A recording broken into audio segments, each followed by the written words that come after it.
Our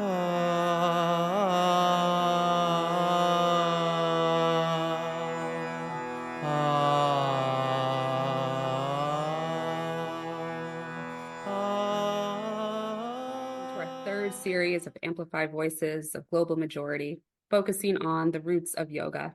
My name is Kaveri Dada-Barros, and I will be your host along with my colleague Miles Newton for our journey together throughout this week. And tonight, as the third presenter of our nine-session series, we welcome Tejal Patel, sharing a talk called Befriending Yourself in Dismantling Perfectionism. Once again, Kripalu has joined forces with changemakers around the globe who work to dismantle inequity, mitigate harm, steward the planet, prioritize collective wellness, and stress interdependent liberation. Throughout history, voices of the global majority, Black, Indigenous, people of color, have been at the forefront of breaking down barriers of systemic issues that affect both the planet and humanity while ushering in radical change. Whether that has been through bringing yoga to the West or fighting injustice on the front lines of society. We're so excited to be here with you to explore the heart and soul of the ancient practice of yoga with an incredible and thoughtful panel of South Asian yoga teachers, practitioners, wisdom keepers, and lineage holders. Now is the time that requires us to listen, heal historical wounds, and to do something different. We enter this work as an act of community care because none of us can be well unless all of us are well. So again, welcome. We're inspired to be sharing this space with you. We are honored to gather today virtually located in the Berkshire Hills of Massachusetts on the original homelands of the Stockbridge-Munsee Band of Mohicans. And on behalf of Kripalu Center of Yoga and Health, we invite you to use the link in the chat to learn about what land you are on and its indigenous inhabitants. Please take a moment to share with us the lands you are calling in from by typing it into the chat. Today, Kripalu works in reverence with these lands as a nonprofit educational organization dedicated to empowering people and communities to realize their full potential through the transformative wisdom and practice of yoga. Our Amplify Voices series has been made possible because of the generous gifts of our donors. We thank them and we thank you all for your presence with us this evening. And as a part of this collective space we share tonight, we would like to center our online community agreements. So we are posting them in the chat for everyone. Please take a moment to read them over and know that by being here in this space, you are acknowledging and opting into them. And we thank you for that. Let us take a moment to settle in a bit more together and take 3 conscious breaths collectively, inhaling through the nose and gently exhaling through the mouth. You can close your eyes or lower your gaze for this. Let's begin.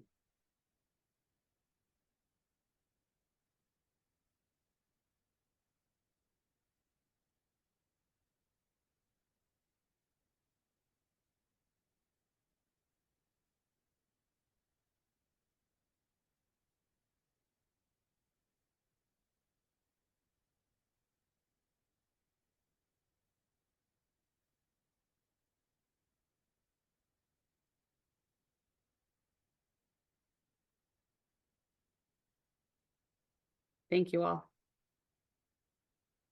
With deep appreciation and reverence, we welcome Tejal Patel as your guide for the evening. Tejal Patel is a first-generation Indian-American yoga teacher, writer, podcaster, and community organizer.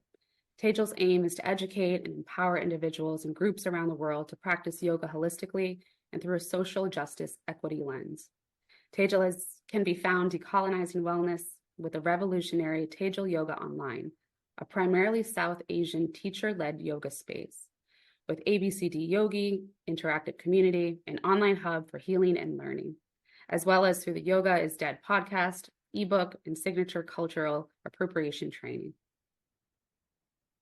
You can see more of Tejal's information in the chat, the link in the chat. Miles and I are here to support your needs during this presentation. Our info is in the chat. Please feel free to direct message us if you need anything. Towards the end of the session, there may be an opportunity to have questions answered that have been gathered using the Q&A feature located in your Zoom toolbar at the bottom or at the top of your screen if you're on your phones. Please make sure to use this feature rather than typing any questions into the chat. Now, without further ado, Tejal Patel, everyone. Hello and welcome all. I'm very excited to be here with you, and I love how wide and far this group is right now. I myself am on the unceded lands of the Tongva, the Chumash, and the Kizh people, colonially known as Los Angeles, California. I am originally from Metro Detroit, Michigan, so I'm loving to see that America's High Five is represented in the chat here. I will be sharing my screen today to talk about befriending yourself and dismantling perfectionism. We have just under an hour to do this today. And so what I have prepared for you are some highlights of the work that I've compiled over the years around perfectionism. And part of perfectionism is understanding the culture of what is the dominant culture that we're in. So I say that to highlight that I like to move away from quantity and focus on quality. So if we find ourselves in a hearty discussion, if we find ourselves in a great place for reflection and Q&A, and we get through many of the slides that I have prepared, but not all of them, I feel like we'll be in great shape. Huge success. And you can always reach out and find me through other means. So Kaveri already introed me, which I was so appreciative of. Here's just a visual offering. I work in yoga. I like to say I have my hands in a lot of pies. That's because I run an online yoga studio at Tejal Yoga. I launched a limited series podcast called At Yoga is Dead to talk about critical conversations in the industry of yoga. And I also help organize a community called ABCD Yogi.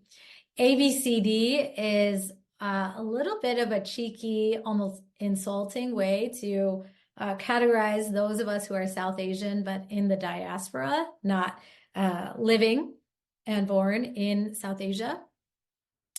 And ABCD Yogi is a way to reclaim that term of American born or any born confused Desi.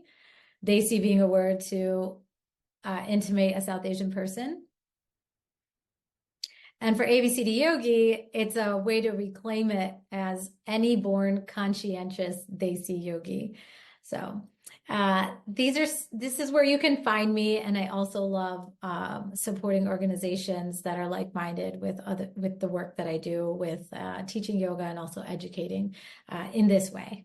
So thank you to Kripalu for having me along such an amazing lineup this week.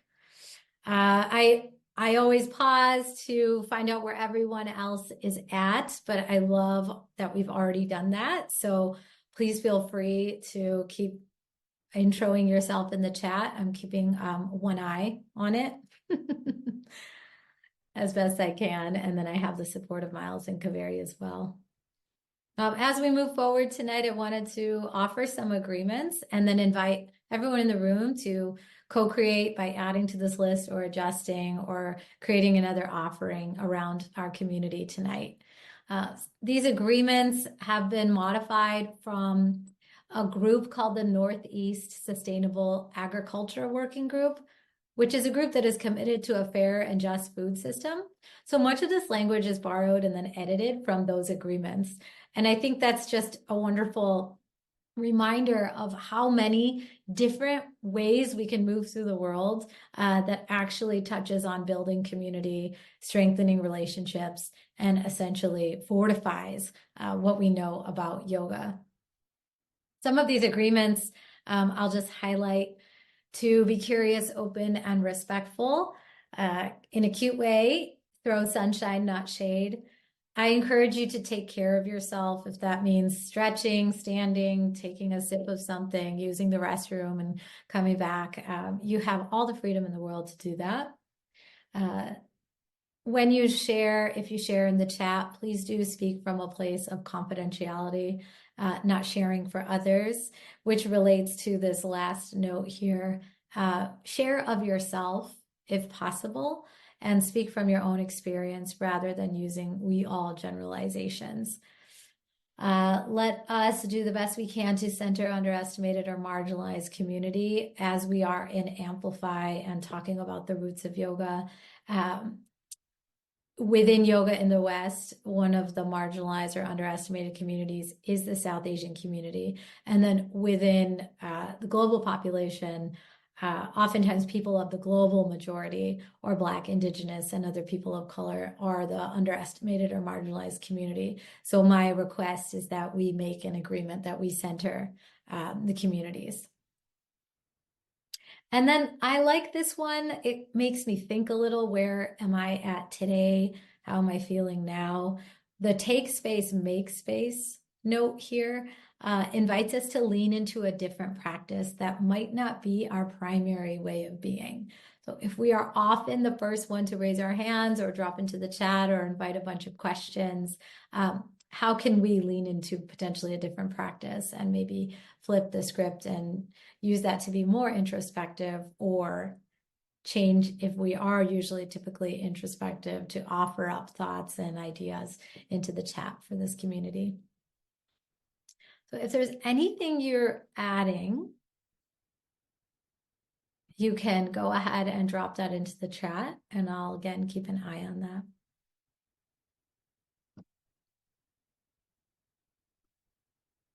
As we continue to open our space, I'd love to invite us into one of the Shanti mantras. This one is titled Om Sahana Vavatu. If you know it, please do feel free to chant along in the way that you know the chants. I love invoking this chant at the start of a educational space, as it's a way to minimize hierarchy and remind us that this eternal practice of yoga invites us to be students always. Even if we do become comfortable being someone who teaches elements of yoga, we are all still students and seekers. So I'll go ahead and chant this. You might set yourself up in a way to receive this chant, maybe uncrossing the legs or lifting and rising through the spine, and taking a moment to invite in a full round of breath.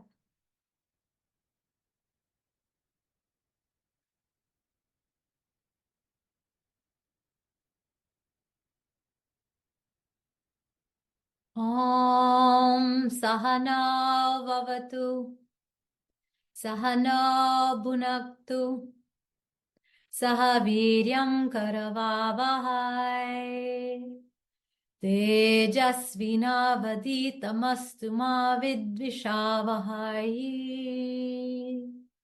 Om Shanti, Shanti, Shanti.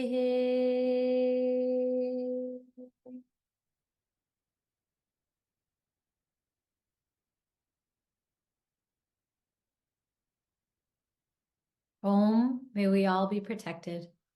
May we all be nourished. May we work together with great energy. May our intellect be sharpened. May our study be effective. Let there be no animosity amongst us. Om, peace in me, peace in nature, peace in divine forces.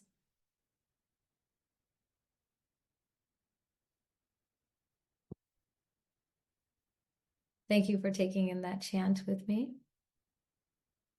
And as we move into the material, I'd like to give an overview of, I also want to invite not just community agreements, but also community assumptions. And these are really the assumptions that I am laying down as foundation for the rest of the content to develop from.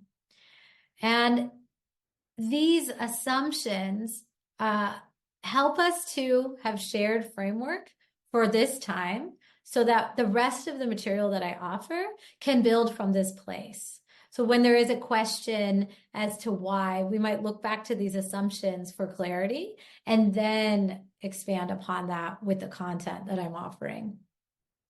Within the assumptions are notes like all systems of oppression exist, and we are here because we want and choose to be here. We all live at different intersections, and yet we all benefit and are harmed by systematic oppression. So in different ways, and yet that shared benefit, idea of benefit and idea of harm exists.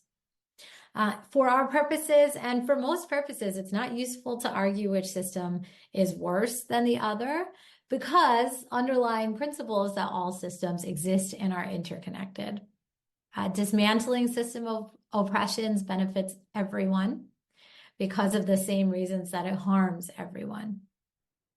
And confronting social injustice is both painful and joyful, and sometimes messy. We want to move forward with the assumption that liberation is possible, letting that be a guiding light, and that we each can express choice in any situation. Maybe you agree with this for many reasons, but one of the assumptions is that the body doesn't lie, and so it would behoove us to listen to the messages. And opposing systems of oppression, building alternatives, and cultural change are all necessary. Again, if you have anything to invite into this list, please do add that.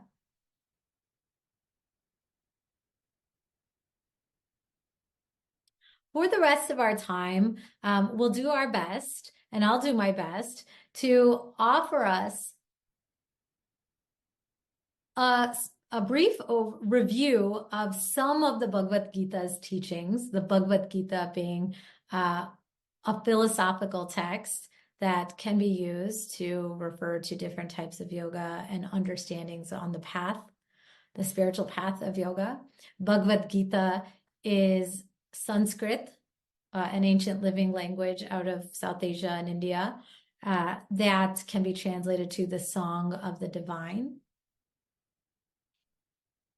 I'd like to define perfection so we can have a shared language around that, and then review the application of perfection in current culture. Is it necessarily the enemy? Are there ways that we can understand perfection and perfectionism that might be useful? And open up our thoughts around that. Finally, and throughout, I'd like to invite reflections for you to take with you, to jot down, to spend some time with, on how these ideas might impact your teaching and your practice.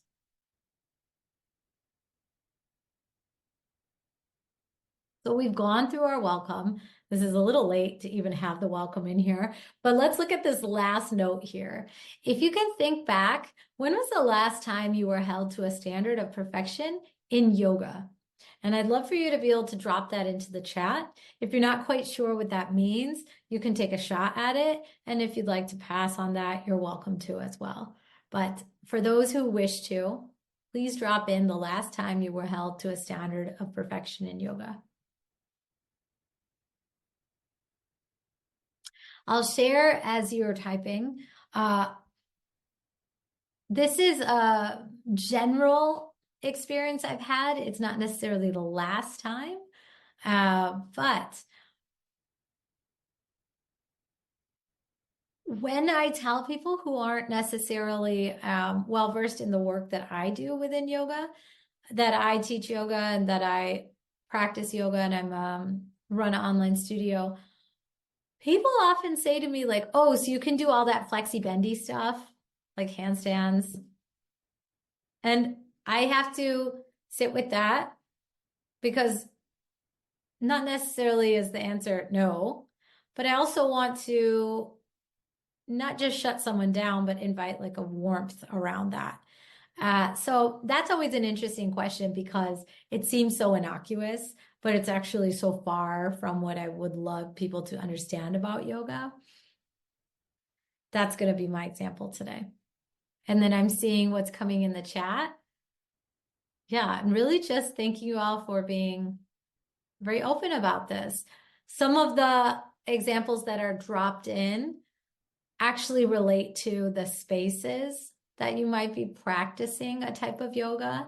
Some of the examples are around the teacher training containers that you've experienced yoga. Some of the experiences are internal experiences.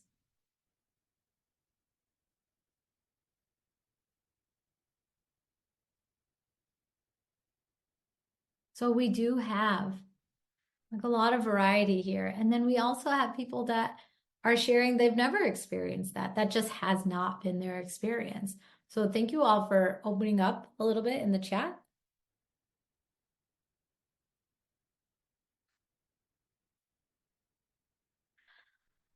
What I would love to offer and promise to you today is that through our time together, what I offer will help you to develop your awareness of potentially your own perfectionism, whether it exists or not, and how it impacts your yoga practice, teaching, and daily life.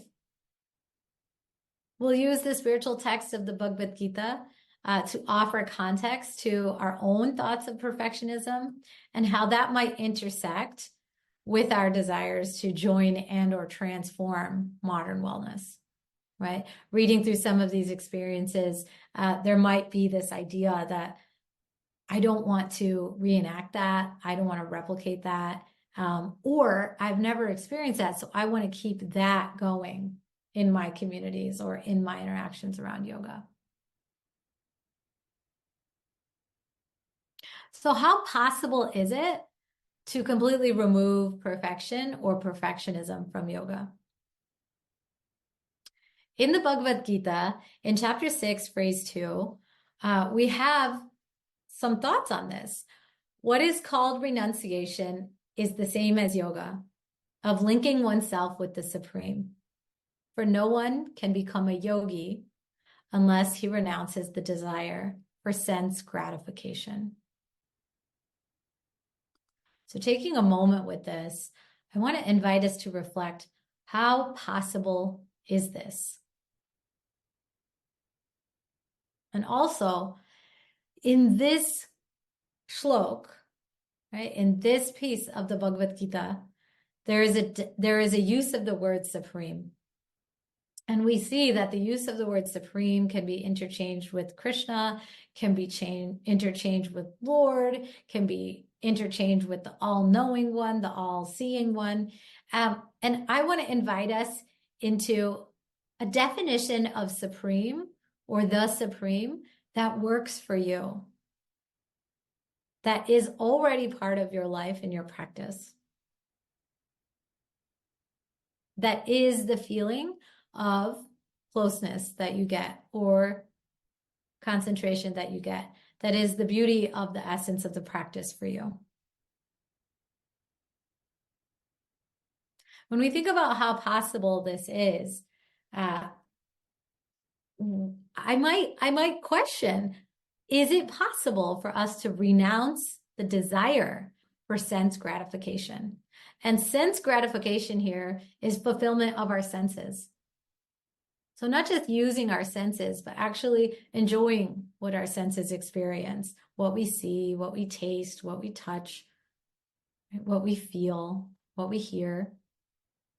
And sense gratification is maybe enjoying what we experience, but there is also the practice in yoga that is renunciation, not just of what we enjoy, but also what we no longer wish to engage in, what we actively reject, or oftentimes the word used is repulsion.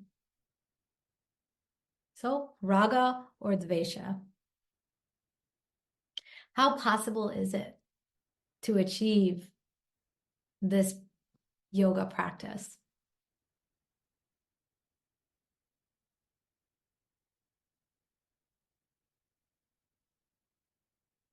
So I see in the chat, it's very possible, just very hard. And I don't disagree. If something is very possible and very hard, how can we then achieve perfection in it? In the system of yoga, can there be perfection? Why is this important to consider? Have you ever been faced with this idea? That's really the check-in question we just had, when you might have been held to a standard of perfection.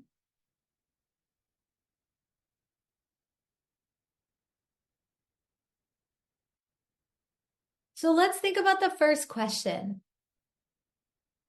If ideally we're here at Amplify, if we're here in our everyday life to learn how to honor yoga, right? To practice it in a way that honors its roots, that honors the discipline of it, is perfecting yoga an extension of honoring yoga? Why or why might that not be? Another question to consider that, is there any precedent to perfecting yoga? So really the question is, if we are perfect at yoga, does that mean we are fully honoring the yoga practice? And if we have one response or the other, why or why don't we think that? And so just something to consider for yourself.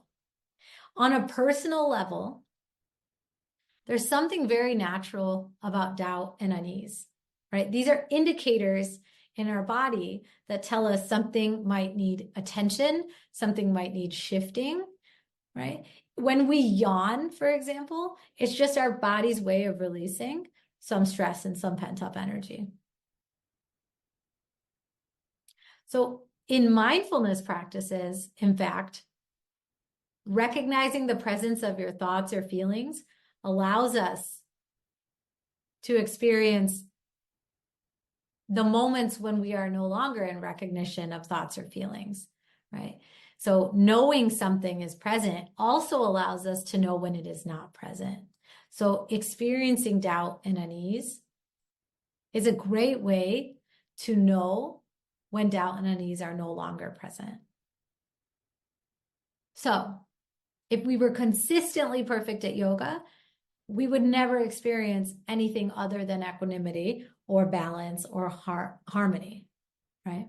And going back to what someone dropped into the chat, it's possible, but it's very hard. And we'll keep thinking about that. And we'll keep thinking about how the scriptures actually guide us through this. So I like to reference this very, very short book called The Perfection of Yoga. One, because it has everything to do about what we're talking about here. And two, because it's a really short, condensed way to talk about this idea of perfecting yoga. It actually is a deep dive into one of the chapters of the Bhagavad Gita, chapter 6, and a lot of discourse around that. This discourse was written in 1972 by A.C. Bhaktivedanta Swami Prabhupada. And that person is the leader of the ISKCON temple, right? The International Society of Krishna Consciousness. So I bring that to you to give you a little bit of background on who wrote this commentary on the Gita, and to let you know that essentially this material was created to give out freely to people, so that one purpose was that people would come into the ISKCON society and get interested in the Bhagavad Gita teachings and potentially become part of the Hare Krishna community. Okay, but I want to tell you that so you know what one of the intentions of this material was. And then the other intentions of the material is just to educate, right? And just for us to have conversation and really deep thought around. So the summary of teachings from chapter 6 exist within this very short, thin book, right? And the idea is that this will help us cut through the commercialism that now clouds the real meaning of yoga. So taking a moment with that, this discourse was written almost 50 years ago. And at that time, yoga was seen to grow really commercially. And that some teachers felt we need to cut through that commercial nature to talk about the reality, to talk about the depth of this practice. And so that's what we're still doing today.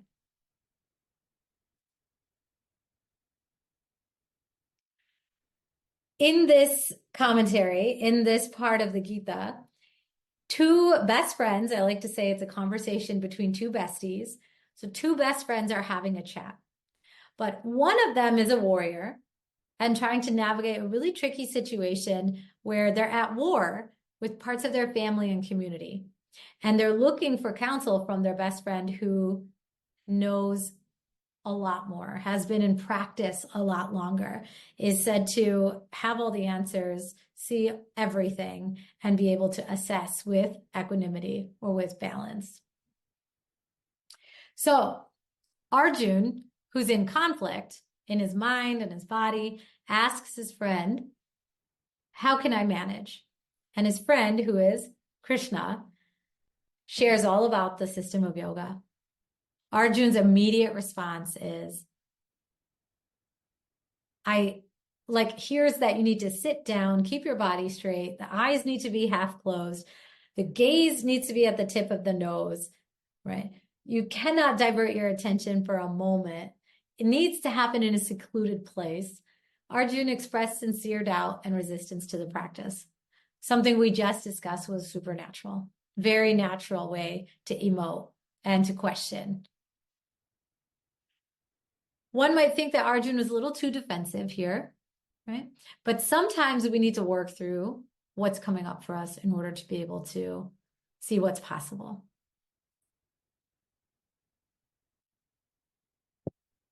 Arjun says to Krishna, "Oh Madhusudana, the system of yoga which you have summarized appears impractical and unendurable to me, for the mind is restless and unsteady." So when we look about us, we might wonder, where can we go to find peace? Or how can we navigate without worrying about the day-to-day, without having responsibilities or desires? It seems to Arjun that Krishna is saying, relinquish everything that's happening on the battlefield with your family, all conflict, and go sit stock still, empty your mind, and practice so you can have a perfect yoga practice.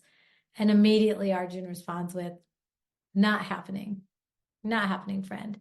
And I think about us and our lives. Is it possible to go and move far away, let go of all of our responsibilities, and be in this practice of yoga that is described? And we can all probably share, no. Maybe you can take some time out of your life to sit on a mountain, go on a retreat, right? Completely let go, detach, or rest, whatever you might need. But that can't be the day-to-day. So then how might we navigate this concept of a perfect yoga practice? Before we talk about what Krishna said to Arjun on how to achieve this, I want to continue grounding us in this idea that how we live our lives is actually not allowing us to be in a physical space without sense gratification, right? And there is precedent for that. We live in a society that's structured in a way that invites us continually to attach, right? To desire, to move ourselves towards things we want and away from things we don't want, which actually further strengthens our attachments and our desires and our rejections and our opinions and our thoughts, right? And it is not a society in which all people are treated fairly and equally. So were it the case, we might not have as much concern about how to make do, about how to treat one another, right? But the baseline, the foundation that we talked about in our assumptions is that we're already in a society that invites us to continue to gratify our senses, right? To pay attention to our senses first and foremost, pay attention to our relationships first and foremost, and not always in a bad way, but to take care of one another, right? To treat each other well, to want others to think we're treating them well. These are all ways the society is created so that we stay in attachment. right? And on top of it all, because of the nature of the society we live in a culture of white supremacy that affects all of us, that pits us against one another, right? And can feel toxic because we might not ever feel like we're moving together at the same pace. Perfectionism shows up in this culture alongside the idea of one right way, alongside the idea of paternalism and objectivity. And these things kind of marry together to make a stronghold that continues to invite us to uphold this culture, right? So here we have this idea around yoga where if only we could detach, we could do it well. We have Arjun representing our own internal opposition to that. And then we also have a culture in which we exist in that is guiding us away from that goal of yoga. Perfectionism will show up as little or no appreciation expressed among people for work that's done, only appreciation that's expressed when it's defined as perfectly done. So more of an emphasis on what's not going well than what is going well. One right way shows up as that there's only one right way to do it, but that the people who get to define what is the right way are not really the people that are accessing any kind of power or decision making. They're just compliant, right? So there's a power imbalance here. Paternalism is again talking about decision making, defining a culture, defining the standards of procedure that actually disempower others. So we have all these ways that society is actually impressing upon us that attachment and hierarchy are how we need to operate.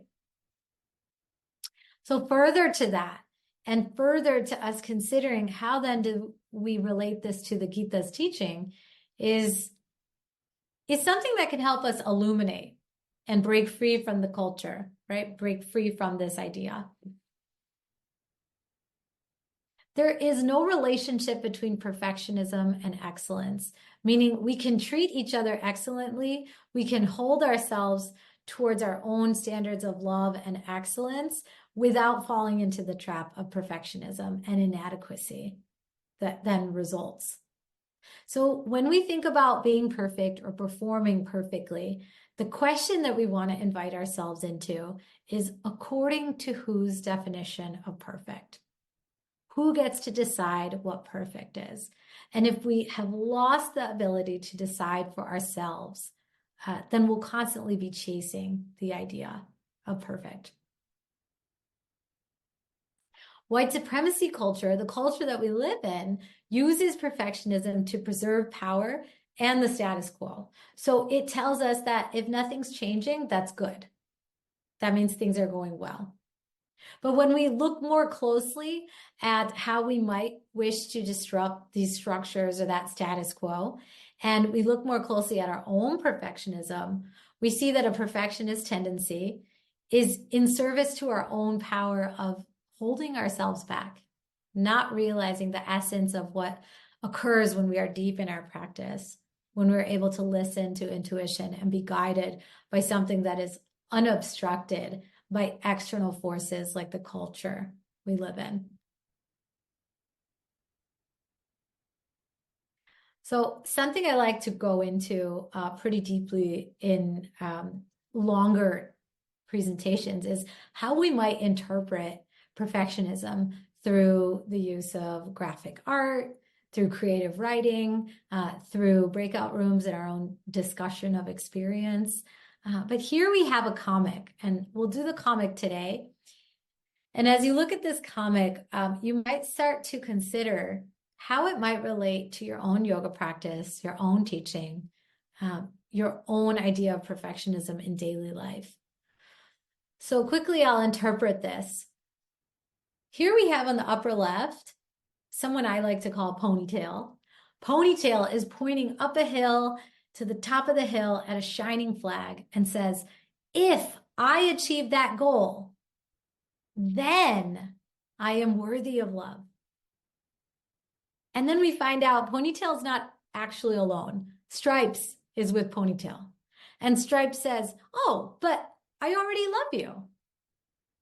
And we look and we see Ponytail is halfway up that hill, struggling, sweating, just gritting and grinding, while Stripes is back now in the dust saying, you don't have to, but can't be heard by Ponytail because of this inner voice or this compulsion to try and achieve something external.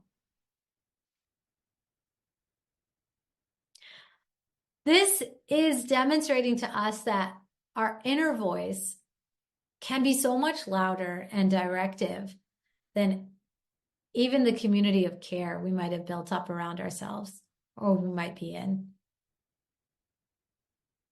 It's a reminder too then that Arjun is chatting with their friend, is chatting with their advisor, their spiritual advisor who is their best friend, and hearing opportunities and hearing options, but not actually receiving them through that first layer of defense. So I'd like to invite you into a couple moments of journaling or reflection just to consider how the ponytail stripe scenario might show up in your yoga practice, in your teaching, in your daily life. And in this example, we have two actual people, right? But sometimes those two people can translate to two voices within ourselves.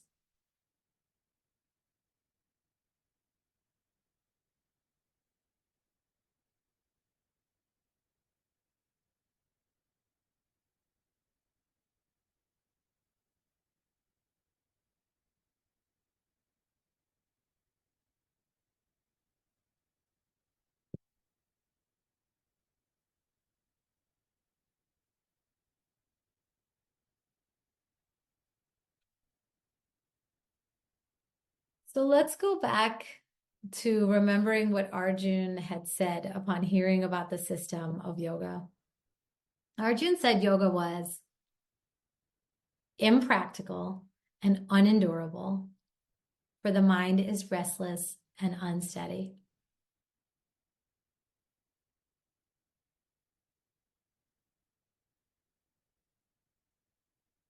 And Swami Prabhupada, in the commentary of this conversation, has written for us this idea that we are always thinking that by changing our situation, we will overcome our mental agitation. And we are always thinking that once we reach a certain point, all mental agitations will disappear. Now, if you're willing, you might drop in a yes or agree if this thought has come across your mind before. That as soon as I get to this one place, I can relax or I won't worry any longer. I just need to get there. And somehow getting there takes a lot longer or potentially has taken your whole life up until this point.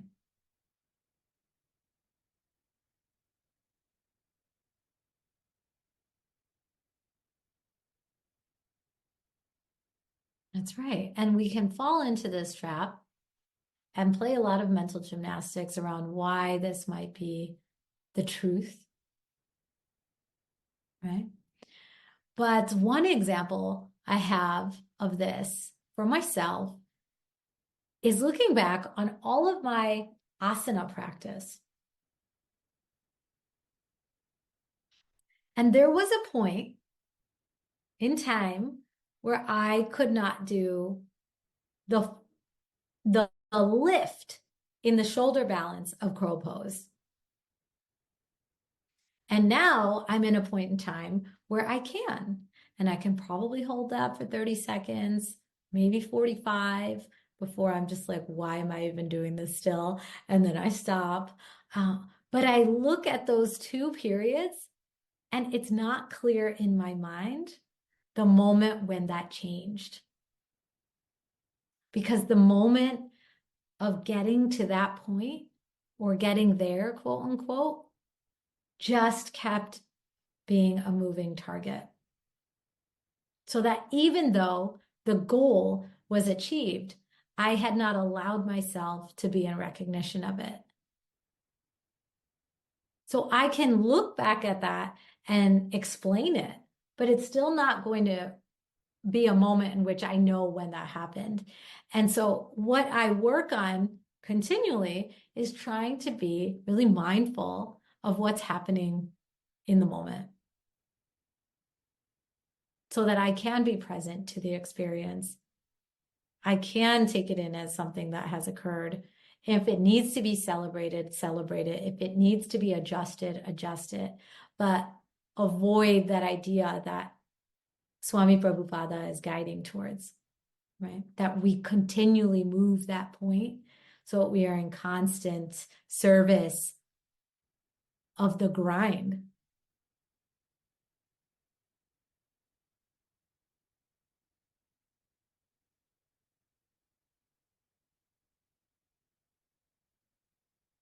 So then what does Krishna say to Arjun? And he says quite a lot, but I'm only going to share one of the things that he says as they continue to talk it out. And it is many, many chapters of conversation. So they have a lot of this back and forth, and it's done with patience for the most part on Krishna's side. And this is how we process. This is one of the ways we process.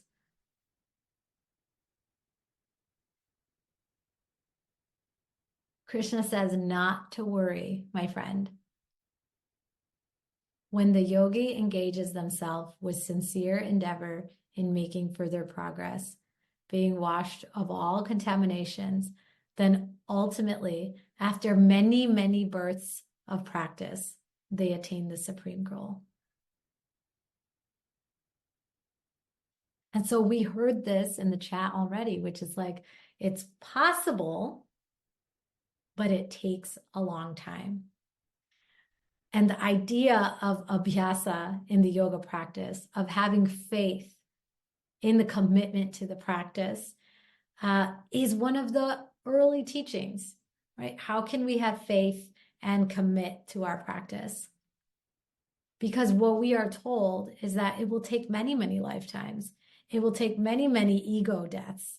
It will take many, many ways of realizing how we've fallen into the trap or back into the grind to come out of it, to reestablish ourselves, our true nature, and to continue moving forward. And for me, this is one of the most hopeful things I have ever learned from the practice that can be summarized in this final offering I have for you in chapter 2, verse 40 of the Gita, which can be translated as, on this spiritual path, no gain is ever reversed and no effort is ever wasted. It continues to say, even just a little of this work can undo great suffering and harm. And it is an unraveling of the culture that we are subjected to and that we live in that invites us for continual achievement, that invites us into quantity over quality, that invites us into thinking perfect is possible, right? Rather than process.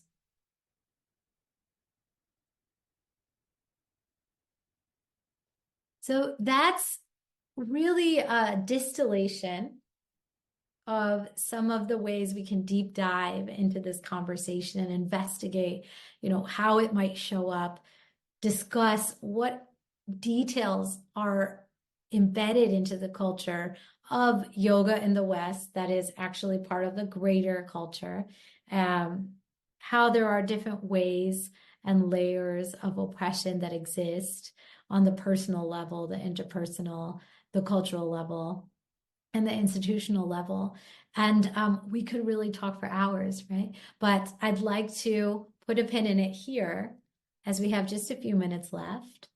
And take a moment of pause if that's what's necessary, or open us up for questions if you have any questions.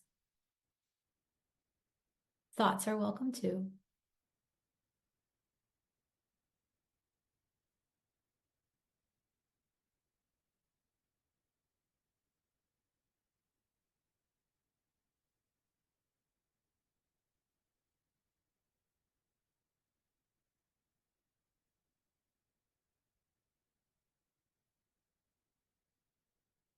Thank you.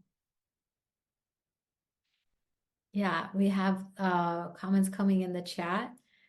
Knowing that we have many births and lifetimes definitely takes off the pressure in this lifetime. And thanks for sharing all of the passages and quotes. Loved all of it. Would you mind sharing your recommended translation of the Bhagavad Gita based on your 6.2? I now see mine more clearly, but I'd love to know your recommendation. Yeah, so Frank has asked about my translation for the Gita. I will say that over the years, I have gravitated away from the more flowery language translations of the sutras and the Gita, so that the text can be as it is, or as it is meant to be, given the context and time of the translation. That's why it was so important for me to share with you the reason why this short chapbook of the Perfection of Yoga was created. It was created a bit for propaganda and to invite people into the ISKCON society, but also to cut through the commercialism of what was clouding the true nature of yoga.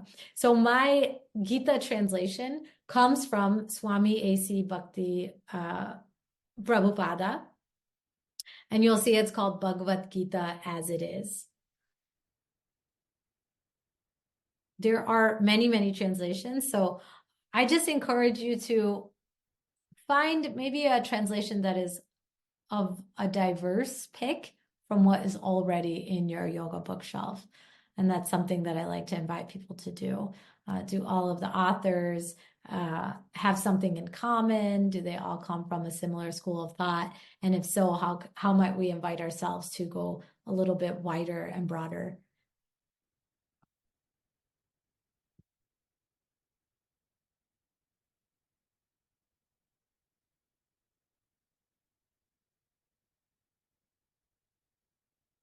I'll take this question too. What has been helpful for you in letting go of perfectionism in your teaching and practice?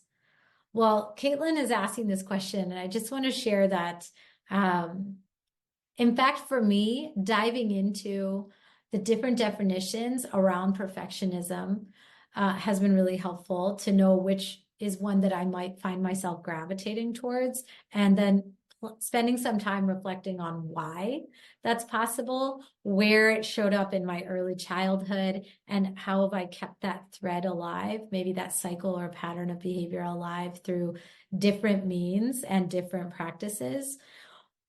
Also, understanding perfectionism as an ism has been very helpful.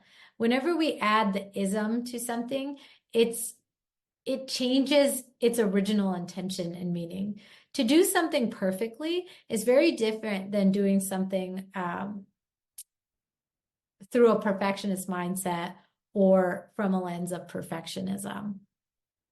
And when we think about other isms, racism, ableism, veganism, these all try to impress upon people a certain standard or procedure of behavior or practice. So in a way, it is oppressive. And the isms are all different ways of oppression.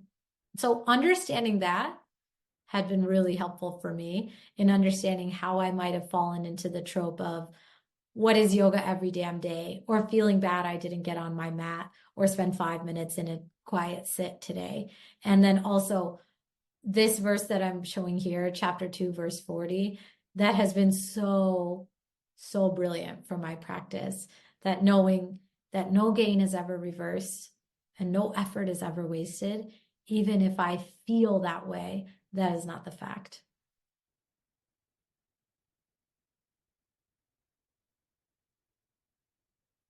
So I just would like to invite you all to continue to connect with me if that feels like something you're called to do. And thank you so much for your time. We'll close today with the mantra of Om, then Shanti. Shanti being recited 3 times. So you might take a moment to set yourself up to receive this chant. Take a deep breath in. Clear the breath out. Inhale to begin. Om Shanti.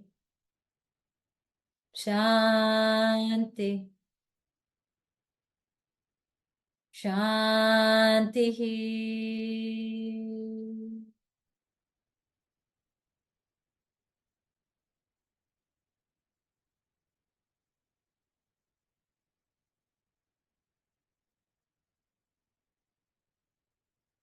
Thank you for your practice and presence today. And thank you so much for allowing me to share mine with you. I hope to be in community with you all again.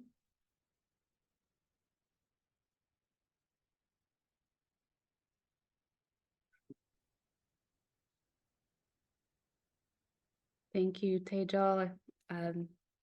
There we go. I was going to ask you to stop sharing. Thank you so much. Very thought-provoking indeed. Love the work. Thank you. Thank you. Thank you all for joining us tonight for tonight's session, Amplified series, Befriending Yourself and Dismantling Perfectionism with Tejal.